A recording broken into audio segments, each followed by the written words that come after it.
Nah, I'm gonna try to be the first rapper in the NBDL. In the MBD? In the NBDL. Yeah. I figure I aim low. Why not? It's more realistic. What's up, guys? It's V, and this Vault episode is very special to me, and that rhymed, and I didn't mean for it to rhyme, so. We all know J.Cole as a legendary rapper. Some may say he's at the top of the genre. He's celebrated for his thought-provoking lyrics and his storytelling. But it's hard to believe that there was once a time where J.Cole was not a household name. Today, we're throwing it back to 2011 with an exclusive Much Vault interview with J.Cole. Watch as he chats with T-Rex about his basketball dreams, his future plans for his career, and an unreleased song with the Paula Abdul sample that we all infamously now know as Workout. So, did you hoop? Did I? Yeah. Yeah, Oh, I still do. a little bit. You gonna pull a Master P and I'm gonna try. join the NBA later on? I'm gonna definitely try. Huh? Nah, I'm gonna try to be the first rapper in the NBDL. In the MBD? In the NBDL. Yeah. I figure I aim low. Why not? It's more realistic. Huh. Me and Manny were talking about it earlier. We're like, yo, who's the player with the most swag of all time in the NBA? All time. Most swag? Most swag, all time. Like, say for example, like an Allen Like an AI, of course you gotta say AI. MJ. Jordan, definitely.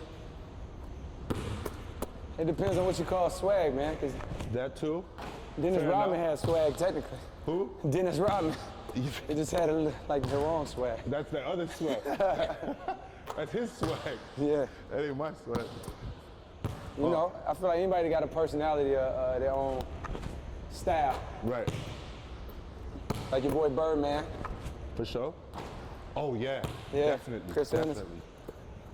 I remember the first time seeing him, I'm like, what? Remember Jason Williams? Oh, The white yes. one? White chocolate. Crazy. I forgot all about him. Lot of swag. We named all kinds and I forgot to name him. Yeah. Yeah. Damn. Who else? Oh, what's up? Who else is there? We was talking about. Oh, he said Magic Johnson Yeah, definitely. with the passes. Oh, Rafer. Yeah. Skip to my Lou, Rafer Yeah. Austin. That was only in the park though. The park though, yeah. He was very professional on the court. Best dunker. Ever? Vince Carter. Yes. Oh, Yes. Yes. Definitely. damn it, Brick City. All right, here's a good question for you. All right. 2011 NBA champions are. Finish my sentence. I don't know. Definitely not me. Huh? I don't know, man. This is Miami. game Dallas? 4 tonight. Miami's up 2-1. You know what happens with 2-1 usually. Usually the team that's up. Damn, I'm breaking. Are you a Kobe fan? Ah, yeah. See, that's why me and you connected right away. Are you a Kobe fan? 100%. They hate on my man, but Like obviously I love LeBron, but I'm still definitely a Kobe yeah. fan.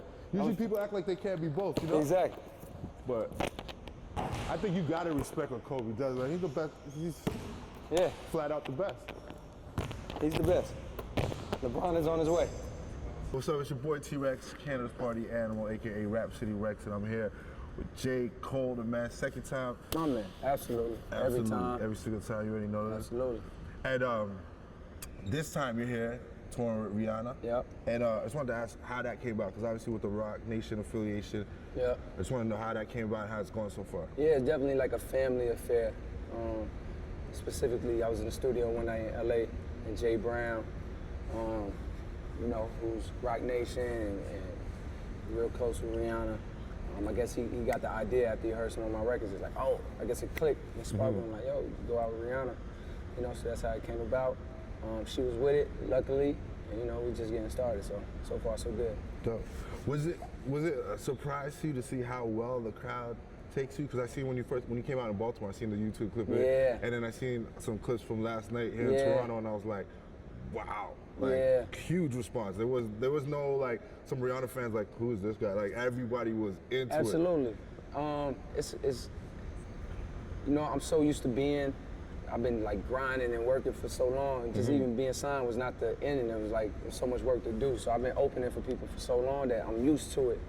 Like I know how to gauge the response. I know it's been excellent. So even when people aren't like on their feet or they're not, there's no hands up, I can tell by their faces that they're like, You know what I'm saying? Yeah, Which is always good because you just want to leave with your name on their mind. So the next time they hear you and they hear your single or they hear your album, you know, you're on their radar. So it's been dope, man. No doubt. I feel it's almost like an art to be able to open up for someone and still engage the crowd and like gain some new fans because that's definitely a benefit, Yeah, right? that's Now, dope. one thing you did leave the people in Toronto talking about last night was a song that you did. Nobody knows the title, and everybody's trying to figure out because it's got the Paula. Oh, damn it!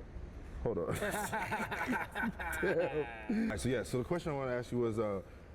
You leave people talking about your opening, especially for the reason of the song that you did. It had no title. Well, we don't know the title. And had the Paula Abdul sample. Yeah. Straight up. Yeah. So you gonna give us the exclusive? Man. Let us know what it is. Is that the new single? Can you give us the title? Yeah, I'm just gonna let it. Hopefully, like any day now, it'll be coming out for real. I'm just waiting on the sample clearance. That's why I haven't put that song out. But I just figured, hey, I might as well perform it. It's in front of a whole bunch of new fans that never heard me before. Right. If anything, when they hear it on the radio, they're like, oh, that's the song he did, you know, whatever. So I'm just trying to get a head start on it. But the song, you know how I know it's a good song is because performing it, even though nobody knows it, performing it feels good. Yeah. Like it feels like I'm happy on stage when I'm performing it, like it's fun. So that'll come out really soon. Let's pray. dope. I'm praying to, you know.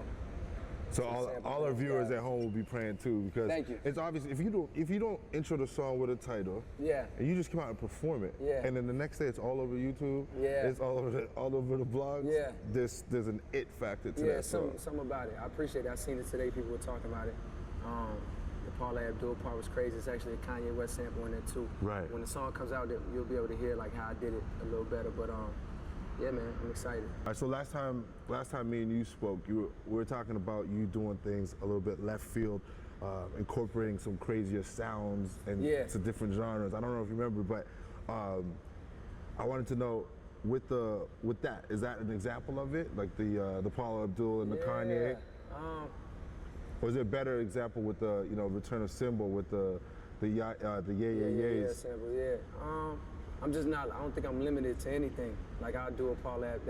When I made that song, the Paula Abdul came to my mind in the studio when I already had the song pretty much finished. Like the hook was incredible, the verses was dope, the beat was amazing, and it was like that Paula Abdul song that was like one of my favorites at that time just popped in my head. So I'm not gonna not put it in the song because it's Paula Abdul and it was a pop song, whatever the case is. It just fit. So same thing with the yeah sample. Or anybody that sample that's out of the genre. Like I'm not limited to anything. Okay. Like I don't want to be boxed in as a producer, as a rapper. So it's like I'm open for anything that my heart is with. You know what I'm saying? No doubt. One thing too is I was listening to the Return of Simba. What's the connection for you and Simba, and how does that relate to or represent you? Man, other than the fact that the movie was, obviously a childhood favorite. But it's not really about that. It's just it's when I did the first Simba, that line just kind of came out. Okay. Because of that line, because of the song, I just can't wait to be king. So I did the first Simba when I was dead broke. Okay. And I was just super hungry, like, yo, I'm tired of this. Like I was tired of the struggle of trying to get on. So that was the first Simba. And the name only came about when I wrote that line. But something about that name just stuck, like the Simba parallel or whatever. So it's not like I just wake up every day and watch Lion King, but it's just something special about that line. Like this kid that knows that one day he's gonna take over this whole land, and he can't wait for it. You know what I'm saying? It's a real parallel, I feel like, to my life. And so when I was listening to that, and it made me think of this book I was reading by Joel Osteen, and there's a quote where it's basically he says, actually, I'm gonna read you the quote because I took this out for you. Actually, it says, "Get your hopes up, raise your expectations. Your best days are in front of you." and the actual name of the book is "It's Your Time." And I felt like that was a message I got from yourself. So I just wanted to.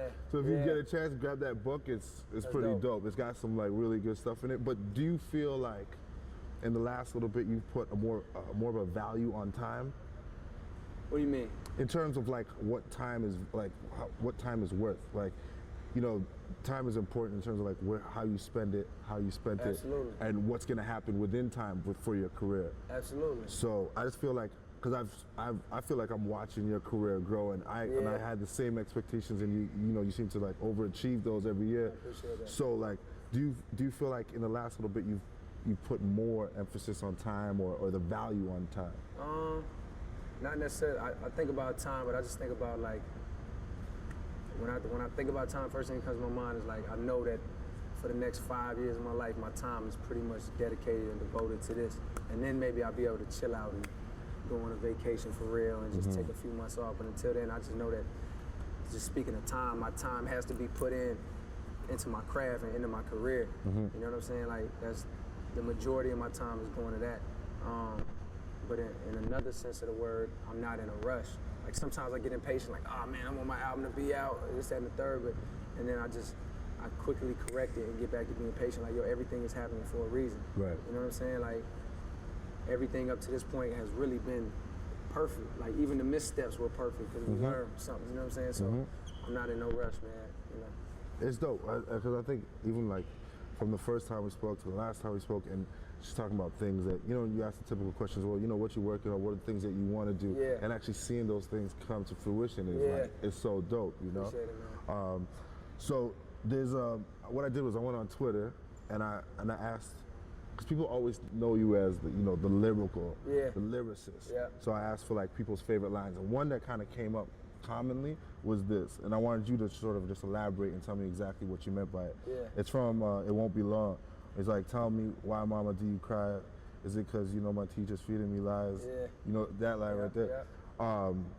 Is it because you know that the preacher's greedy inside because racism is alive? I see the disguise. Right. So I just wanted you to sort of elaborate a little bit more on that. That line is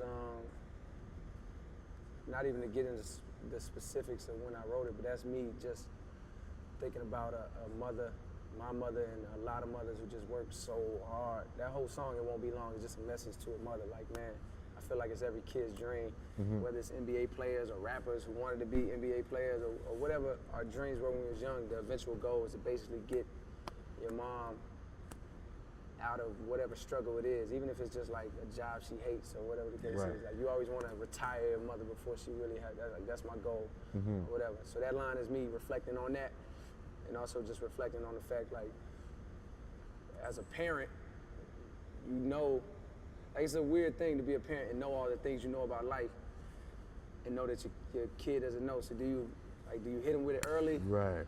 Do you just show them the world as it is? Do you kind of let them find out for themselves? You know what I'm saying? Yeah, no, it's a lot that goes into that song and into those lines, but yeah. Okay, dope. So, track came out on the internet last week. How high? Yeah, they got me, bro. They got you. Hate that when it happens. Yeah, but so was that intended for the album? You know what?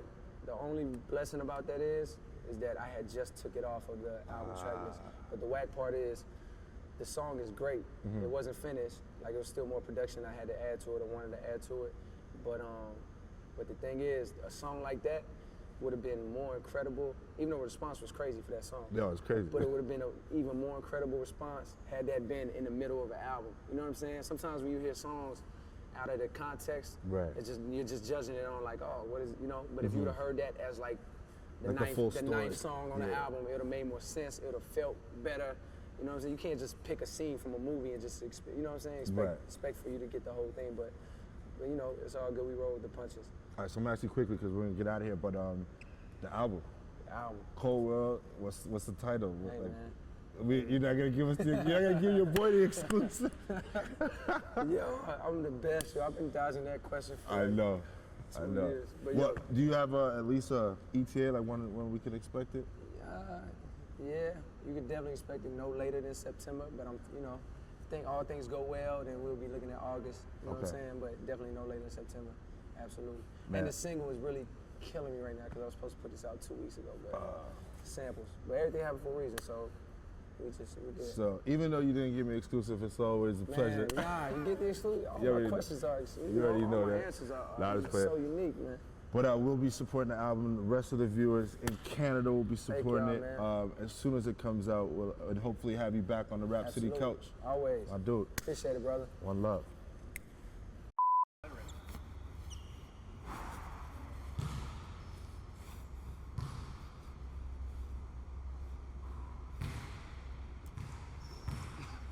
What up, y'all? It's J.Cole, Cole World, Dreamville, Rock Nation, Carolina, Toronto, Canada. You are now watching Rap City already. Yeah.